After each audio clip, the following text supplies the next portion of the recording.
वसई विरार शहर महानगरपालिका क्षेत्रात सुरू असलेल्या आणि आगामी काळात करावयाच्या विविध विकास कामांचा सविस्तर आढावा घेण्यासाठी एका विशेष बैठकीचे आयोजन करण्यात आले होते। बहुजन विकास आघाडीचे अध्यक्ष आणि माननीय लोकनेते हितेंद्र ठाकूर म्हणजेच आप्पा यांच्या प्रमुख उपस्थितीमध्ये पार पडलेल्या या बैठकीत शहराच्या भविष्यातील नियोजनावर आणि महापालिकेच्या अर्थसंकल्पावर सखोल चर्चा करण्यात आली।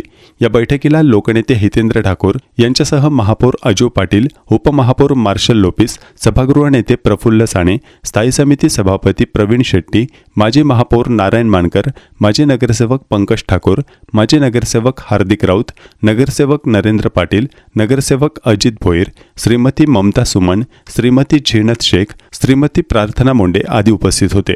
महानगरपालिकेच्या वतीने आयुक्त मनोज कुमार सूर्यवंशी यांच्यासह अतिरिक्त आयुक्त संजय हिरवाडे, दीपक सावंत आणि विविध विभागांचे विभाग प्रमुख देखील उपस्थित होते। या बैठकीचे काही प्रमुख मुद्दे आहेत त्यावर एक नजर टाकूयात। शहरात सध्या सुरू असलेल्या रस्ते, पाणी पुरवठा, आरोग्य आणि स्वच्छता विषयक कामांच्या प्रगतीचा आढावा घेण्यात आला। येणाऱ्या काळात शहराच्या विस्ताराचा विचार करून नवीन विकास कामे हाती घेण्याबाबत धोरणात्मक चर्चा करण्यात आली। महानगरपालिकेच्या आगामी बजेटमध्ये जनहितार्थ कामांचा अंतर्भाव करण्यावर भर देण्यात आला। प्रामुख्याने नागरी सुविधा बळकट करण्यासाठी निधीचे योग्य नियोजन करण्याच्या सूचना लोकनेते हितेंद्र ठाकूर यांनी प्रशासनाला दिल्या।